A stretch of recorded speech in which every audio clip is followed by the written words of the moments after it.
ওং নমঃ শিবায়। আগামী ৩রা আগস্ট শ্রাবণ মাসের তৃতীয় সোমবার। এই দিনে শিবলিঙ্গে মাত্র একটি বিশেষ বস্তু অর্পণ করলে মহাদেবের কৃপায় পূরণ হতে পারে আপনার মনের ইচ্ছা। কিন্তু বেশিরভাগ মানুষ জানেন না সেই বস্তুটা কি। আজকের ভিডিও শেষে জানুন সেই গোপন উপায়, যা শাস্ত্রমতে সৌভাগ্য, সুস্বাস্থ্য এবং শিবের আশীর্বাদ লাভের একটি বিশেষ মাধ্যম বলে বিবেচিত। এই বস্তুটি শিবলিঙ্গে অর্পণ করা মানে বুঝবেন, রোগ জ্বালা ব্যাধি থেকে যেমন মুক্তি পাবেন, তেমনি শত জন্মের পাপ থেকেও রেহাই পাবেন। তাহলে জিনিসটি কি সেটি জানার আগে আমি প্রত্যেকের কাছে অনুরোধ করব, কমেন্টে একবার হলেও ওং নমঃ শিবায় লিখে জানাবেন। দেখুন, তৃতীয় সোমবার শিবলিঙ্গে কিভাবে অভিষেক করবেন, কিভাবে মহাদেবের পুজো করবেন, সেই বিষয়ে আমি ইতিমধ্যেই চ্যানেলে ভিডিও রয়েছে, পারলে সেই ভিডিওটি দেখবেন, আপনাদের খুব কাজে লাগবে।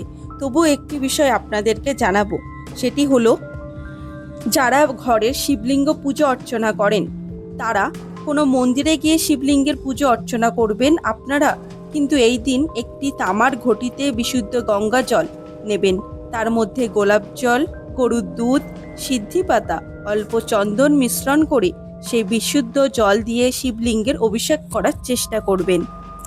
এছাড়াও পুরাণ শাস্ত্র অনুসারে বলা হয়েছে, তৃতীয় সোমবার অবশ্যই শিবলিঙ্গে অভিষেক হয়ে যাওয়ার পর যে প্রধান বস্তুটি উনাকে প্রদান করতে হবে সেটি হলো কালো অথবা সাদা তিল।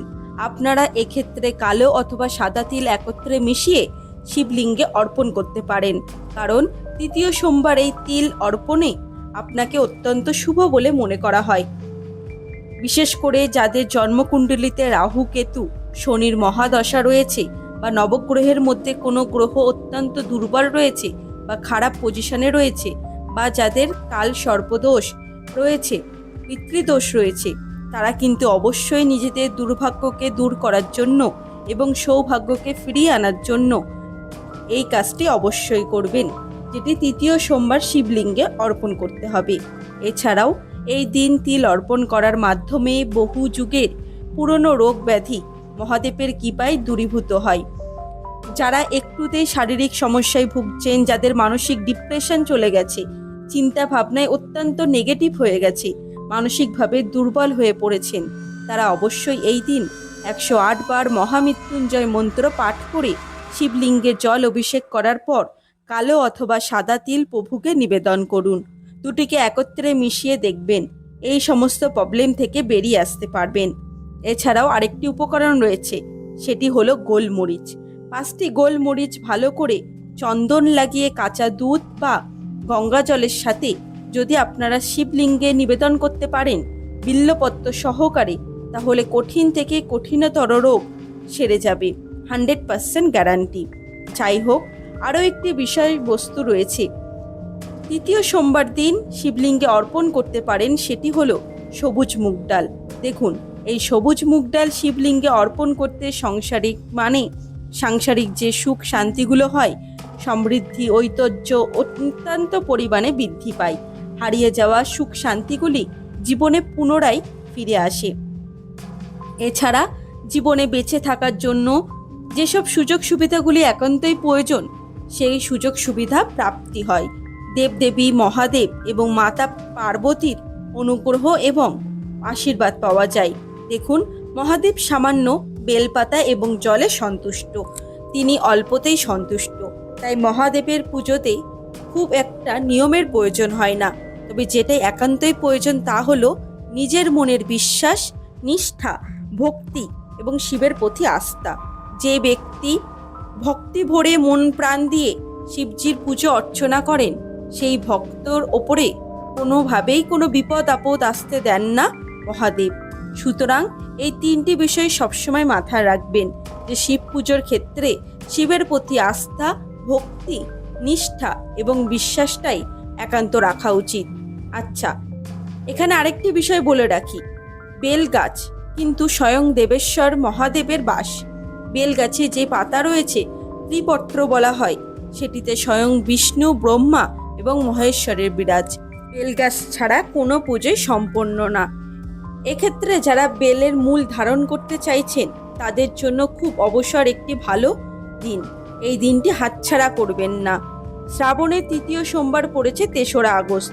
তো এই দিন আপনারা শুদ্ধাচার হয়ে স্নান করে বেল গাছের মূল সংগ্রহ করে 1 ইঞ্চি সাইজের এবং সেটি লাল সুতোতে বেঁধে যদি পারেন শিবজিকে শিবজির পুজো অর্চনা করে, শিবলিঙ্গের পুজো অর্চনা করে, শিবলিঙ্গে জল অর্পণ করে এবং শিবলিঙ্গকে এই শেখরটি স্পর্শ করিয়ে পুরুষরা ডান হাতের বাহুতে এবং মহিলারা বাম হাতের বাহুতে ধারণ করুন। এর ফলে দেখবেন সারাটা বছর মহাদেবের রক্ষা পাবেন। বেল গাছের মূল প্রত্যেককেই ধারণ করতে পারেন এবং এই গাছের মূল ধারণ করার 6 মাস পর যখন শিকড় শুকিয়ে যাবে তখন কি করবেন? শুক্লপক্ষের দিন ধরবেন, সোমবার দিন, এবং পুনরায় সেই বেল মূল ধারণ করে নেবেন হাতে। দেখুন, বেল গাছের মূল ধারণ করলে জীবনে একটা আধ্যাত্মিক জগতের সঙ্গে যুক্ত হয়ে যায়, সাংসারিক জীবনে সুখ শান্তি থাকে, দেবদেবীদের কৃপাদৃষ্টি পাওয়া যায়। সুতরাং এই বিষয়টি মাথায় রাখবেন। এছাড়াও এই তৃতীয় সোমবার খুবই গুরুত্বপূর্ণ একটি সোমবার। এই দিন যদি আপনারা পারেন অবশ্যই পঞ্চামৃত দিয়ে শিবজির অভিষেক করুন এবং দেখবেন ধুত্রা ফল হয়। ধুত্রা ফল প্রভু শিবের অত্যন্ত পছন্দের ফল এবং অপরাজিতা ফুল যদি পারেন একত্রে আপনারা শিবলিঙ্গে এদিন নিবেদন করবেন। যে কোনো একটি মনস্কামনা ব্যক্ত করবেন। একটি শিবজির পুজো হয়ে যাওয়ার পর যদি পারেন সেই ধুত্রা ফুল সঙ্গে নিয়ে বাড়ি আসবেন। সেটিকে লাল কাপড়ে বেঁধে আপনার বাড়ির যেটা সদর দরজা সেখানে রেখে দেবেন, টাঙিয়ে দেবেন। ব্যাস, এতটুকুই কাজ আপনারা করুন। দেখবেন বাইরে থেকে নেগেটিভের আপনার গৃহে প্রবেশ করতে পারবেন না, এমনকি আপনার ঘরের পরিবেশটা ভালো থাকবে। যাদের ঘরে এতটুকুতেই টুকটাক হয়ে যায়, কালা জাদু হয়ে যায়, তারা কিন্তু এই উপায়টি অবশ্যই করবেন, এর প্রভাব থেকে মুক্তি পাবেন। এছাড়া শ্রাবণ মাসে আপনারা যদি পারেন ছোট্ট একটি বেলগাছ গৃহে লাগাতে পারেন, অবশ্যই এতে ভালো ফল পাওয়া যায়। আপনারা যারা ভাবছেন যে শিবলিঙ্গ বাড়িতে আনবেন, শিবজির পুজো করবেন, তাদের উদ্দেশ্যে বলে দিই, খুব বড় সাইজের শিবলিঙ্গ বাড়িতে রাখতে নেই, সাদা পাথরের শিবলিঙ্গ বাড়িতে রাখতে নেই। আপনারা ঘরের জন্য ছোট সাইজের কালো পাথরের একটি শিবলিঙ্গ আনতে পারেন।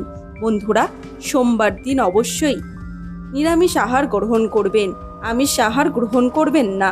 যারা শিবলিঙ্গের ওপর জল ঢালবেন, অভিষেক করবেন, তারা কিন্তু রবিবার দিন অবশ্যই নিরামিষ আহার গ্রহণ করবেন। সোমবার দিন খোর কর্ম করবেন না। শ্রাবণ মাসের সোমবার অতি পবিত্র একটি দিন। এই দিন কোনোভাবেই স্বামী স্ত্রীর মধ্যে সম্পর্ক, জুয়া খেলা, লটারি, নেশাদ্রব্য গ্রহণ করা, আমিষ আহার গ্রহণ করা, কোনো পশু পাখিকে আঘাত করা, এগুলি করবেন না। বরং এই দিন গঙ্গা স্নান করবেন।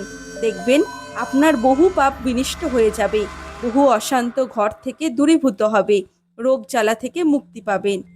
বন্ধুরা, আজকের ভিডিও এখানেই শেষ করছি। আশা করছি ভিডিওটি দেখে আপনাদের ভালো লেগেছে। যদি ভিডিওটি ভালো লেগে থাকে তাহলে লাইক করবেন, পরিবারের সকলের সাথে শেয়ার করবেন।